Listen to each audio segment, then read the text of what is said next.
Hi friends, welcome to my channel. ఈరోజు మన topic ఏంటంటే ఏపీ రాష్ట్ర వ్యాప్తంగా ఈ జనవరి నెలలో అయితే గనక అదిరిపోయే 5 పథకాలను అయితే గనక ప్రారంభించబోతున్నారు. ఈ యొక్క పథకాల ద్వారా అయితే గనక వివిధ కొత్త సంక్షేమ పథకాలను అయితే మనకు అమలు అయితే చేయబోతున్నారు.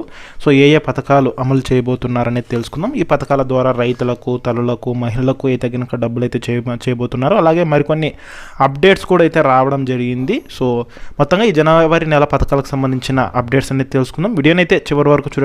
వీడియోలోని ఇన్ఫర్మేషన్ నచ్చితే ఛానల్ని సబ్స్క్రైబ్ చేసుకోండి. వీడియో యూస్ఫుల్ అనిపిస్తే కనుక మీ ఫ్రెండ్స్ అండ్ ఫ్యామిలీ మెంబర్స్కి మన వీడియోస్ని షేర్ చేసి నాకు సపోర్ట్ చేయండి. వీడియోస్ చూస్తున్నారు కానీ లైక్ చేయట్లేదు. మీరు ఎన్ని లైక్ చేస్తే నాకు అంత సపోర్టివ్ ఉంటుంది. వీడియో కూడా ఎక్కువ మందికి చేరుతుంది. దానివల్ల వీడియోలోని ఇన్ఫర్మేషన్ ఎక్కువ మందికి తెలిసే అవకాశం కూడా అయితే ఉంటుందన్నమాట. అలాగే వీడియోని హైప్ చేయండి. సో ఎక్కువ మందికి అయితే కనుక రీచ్ అవ్వడం అయితే జరుగుతుంది. ఇక లేట్ చేయకుండా టాపిక్లోకి అయితే వెళ్ళిపోదాము. సో ఏపీ రాష్ట్ర వ్యాప్తంగా కూటమి ప్రభుత్వం ఈ జనవరి నెలలో అయితే కనుక వివిధ కొత్త సంక్షేమ పథకాలను అయితే అమలు చేస్తామని అయితే చెప్పడం జరిగింది. వీటితో పాటు మరికొన్ని అప్డేట్స్ కూడా అయితే వచ్చాయి. సో అందులో ముఖ్యంగా మొదటి చూసుకుంటే రేషన్కు సంబంధించి, రేషన్ కార్డులకు సంబంధించి అనమాట. సో ఏపీలో మనకు కొత్త రేషన్ కార్డులు అనేది అయితే డిస్ట్రిబ్యూషన్ అయితే చేయడం జరిగింది. అలాగే మనకు ఈ యొక్క చంద్రన్న కానుక పథకాన్ని కూడా అయితే ప్రారంభించబోతున్నారు. సో వివరాలు అయితే పూర్తిగా తెలుసుకుందాము. సో మొదటిది వచ్చేసి కొత్త రేషన్ కార్డులు అనమాట. స్మార్ట్ రేషన్ కార్డులు పంపిణీ అయితే చేశారు. ఈ స్మార్ట్ రేషన్ కార్డులు ఎవరైనా ఇంకా తీసుకోకపోతే కనుక మీ యొక్క గ్రామ వార్డు సచివాలయాల్లో 200 రూపాయలు అనేది చెల్లించి మీ పూర్తి అడ్రస్తో మళ్ళీ మీరు అప్లై చేసుకుంటే తిరిగి మళ్ళీ మీకు అది డోర్ డెలివరీ అయితే చేయడం జరుగుతుందన్నమాట. అంటే స్మార్ట్ రేషన్ కార్డు అయితే మీకు అందించడం అయితే జరుగుతుంది.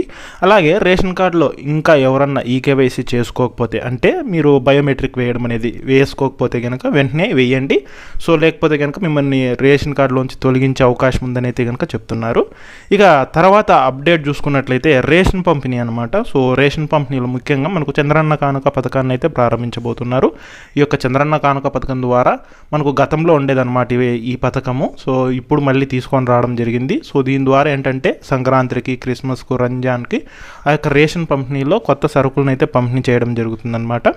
సో అది ఈ జనవరి నెలలో మనకు సంక్రాంతి కానుక రేషన్ సరుకులు అయితే అందించబోతున్నారు. మరి ఏ సరుకులు అందిస్తారు దానికి సంబంధించిన వివరాలు చూసుకుంటే మనకు ప్రతి నెల యథావిధిగా ఒక పర్సన్కి ఉచితంగా 5 కేజీలు బియ్యం అయితే ఇస్తారు. సో కార్డులో ఎంతమంది మెంబర్స్ ఉన్నారనేది దాని ప్రకారంగా అయితే మనకు బియ్యం అయితే అందించడం జరుగుతుంది. అలాగే వీటితో పాటు కందిపప్పు, చక్కెర అయితే సబ్సిడీ రూపంలో అయితే అందిస్తారు.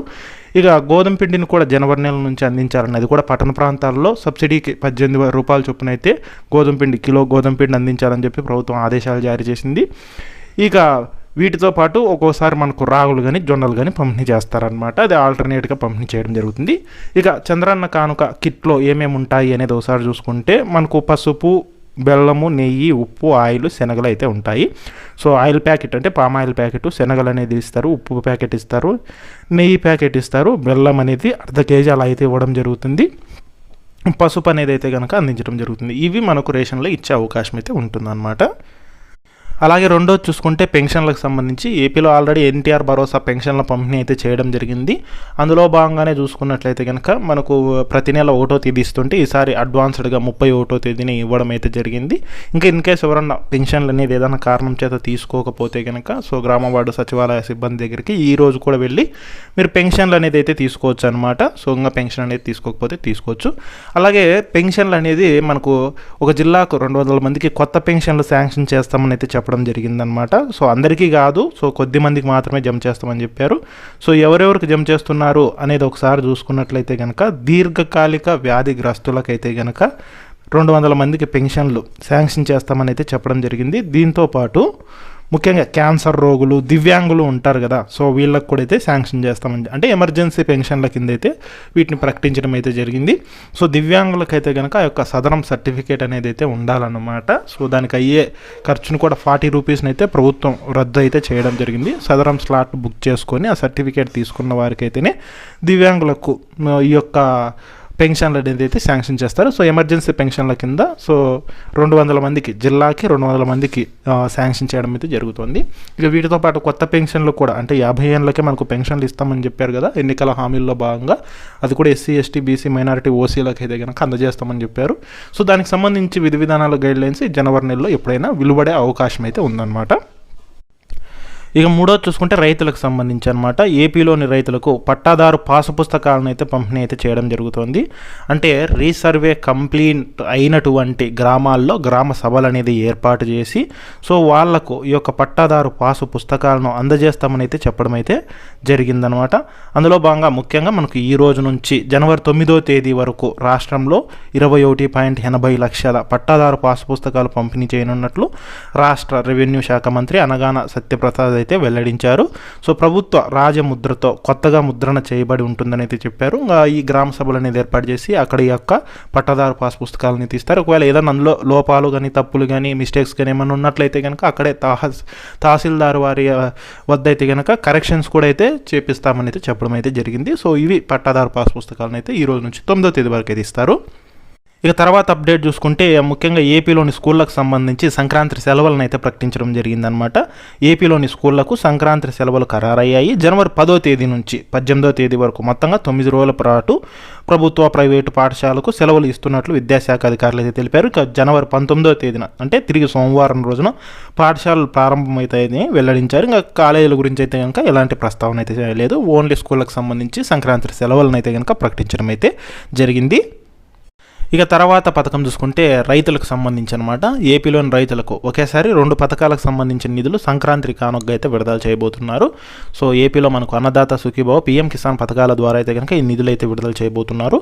మొత్తంగా 6,000 రూపాయలు అనేది రైతుల బ్యాంక్ ఖాతాల్లోకి జమ అయితే అవ్వబోతున్నాయి. పీఎం కిసాన్ ద్వారా 2,000 రూపాయలు, అన్నదాత సుఖీభవ పథకం ద్వారా 4,000 రూపాయలు అయితే విడుదల చేస్తారు. సో మొత్తంగా ఈ 2 పథకాల ద్వారా సంవత్సరానికి 20,000 విడుదల చేస్తారు. మే నెలలో 7,000, అక్టోబర్ నెలలో 7,000, జనవరి నెలలో 6,000 అయితే విడుదల చేయడం జరుగుతుంది. అందులో భాగంగానే లాస్ట్ ఇన్స్టాల్మెంట్లో ఏ రైతులకు డబ్బులు వచ్చాయో వాళ్ళందరికీ తిరిగి మళ్ళీ ఇప్పుడు రైతుల బ్యాంక్ ఖాతాలకు సంక్రాంతి కానుకగా అంటే మనకు జనవరి 10, 11 ఆ తేదీల్లో అయితే కనుక ఒకే రోజు 2 పథకాలకు సంబంధించిన నిధులు అయితే జమ చేసే అవకాశం ఉందని అయితే కనుక చెప్పడం అయితే జరిగింది. సో డబ్బులు అయితే కనుక విడుదలైతే చేయబోతున్నారు. ఇక తర్వాత అప్డేట్ చూసుకుంటే కనుక ఇది ఏపీలోని నిరుద్యోగులకు సంబంధించి అనమాట. సో నిరుద్యోగులకు సంబంధించి నిరుద్యోగ భృతిని అలాగే ఉద్యోగ క్యాలెండర్ని ప్రభుత్వం విడుదలైతే చేయబోతోంది. సో ముఖ్యంగా చూసుకుంటే మనకు ఈ యొక్క ఏపీలో నిరుద్యోగులకు యువగలం పథకం కింద అయితే కనుక ప్రతి నెల 3,000 రూపాయలు అంటే సంవత్సరానికి 36,000 రూపాయలు జమ చేస్తామని అయితే ఇదివరకు అయితే చెప్పడం జరిగింది. అలాగే మనకేంటంటే కనుక నిరుద్యోగులకు కూడా ప్రతి జనవరిలోనూ సంక్రాంతి ఈ యొక్క జాబ్ క్యాలెండర్ని విడుదల చేస్తామని అయితే చెప్పారు. సో అందులో భాగంగానే అంటే మనకి ఈ జాబ్ క్యాలెండర్లో కూడా ఏ నోటిఫికేషన్ ఎప్పుడు విడుదల చేస్తారు, ఎన్ని వేకెన్సీస్ ఉన్నాయని చెప్పి డీటెయిల్స్ అయితే ఇవ్వడం అయితే జరుగుతుందన్నమాట. సో అందులో భాగంగా ఇది సంక్రాంతికి ముందైనా కానీ సో మనకు విడుదల చేసే అవకాశం అయితే ఉంది. లేదంటే సంక్రాంతి తర్వాత అయినా కానీ సో ఆ యొక్క ఉద్యోగ క్యాలెండర్ను విడుదల చేస్తారు. అలాగే నిరుద్యోగ వృత్తికి సంబంధించి కూడా కీలక అప్డేట్ అయితే చేయనున్నారు. అంటే ఆ పథకానికి సంబంధించిన నిధులు విధి విధానాలు ఎప్పుడు విడుదల చేస్తామని అయితే కనుక చెప్పే అవకాశం అయితే ఉందన్నమాట. ఇక తర్వాత పథకం చూసుకుంటే కనుక ఏపీలో ముఖ్యంగా మహిళలకు సంబంధించి అనమాట. ఏపీలోని మహిళలకైతే కనుక సో ఆడబిడ్డ నిధి పథకం కింద ప్రతి నెల 1,500 రూపాయల చొప్పున సంవత్సరానికి 18,000 జమ చేస్తామని అయితే చెప్పారు. సో అందులో భాగంగానే SC, ST, BC, minority, OC, EBC అన్ని కులాలకు చెందిన మహిళలకైతే కనుక ఈ డబ్బులు జమ చేస్తామని అయితే చెప్పారు. గతంలో మనకు వైఎస్ఆర్ చేయూత, ఈబీసీ నేస్తాం, కాపు నేస్తాం ఈ పథకాలు అయితే ఉండేవి. వాటన్నింటి ప్లేస్లో ఇప్పుడు ఈ పథకాన్ని అయితే తీసుకొని రావడం జరిగింది. 18 నుంచి 60 సంవత్సరాల మధ్య వయసు కలిగిన మహిళలకైతే ఈ పథకానికి సంబంధించిన నిధులు విడుదల చేస్తూ ఉన్నారు. బడ్జెట్లో కూడా 3,340 కోట్లు కేటాయింపు చేశారు. మొత్తంగా ఈ జనవరి నెలలో అంటే మనకు మోస్ట్లీ జనవరి 3వ వారంలో జనవరి 20 తర్వాత అలా అయితే కనుక ఈ పథకానికి సంబంధించిన విధి విధానాలు గైడ్లైన్స్ ప్రభుత్వం విడుదల చేసే అవకాశం అయితే ఉందన్నమాట. సో కీలక అప్డేట్స్ అయితే కనుక విడుదలైతే చేయనుంది. ఇది ఓవరాల్గా మనకైతే ఈ జనవరి నెలలో అమలు కానున్న పథకాలు. సో ఈ పథకాల డేట్లు అనేది మారే అవకాశం ఉంది, కొత్త డేట్లు అనౌన్స్ చేసే అవకాశం ఉంది, అప్డేట్లు కూడా చేంజ్ అవుతూ ఉంటాయి. సో అవన్నీ ఏం చేంజ్ అయినా ఏ అప్డేట్ వచ్చినా నేను తప్పకుండా మన ఛానల్లో పోస్ట్ చేస్తాను.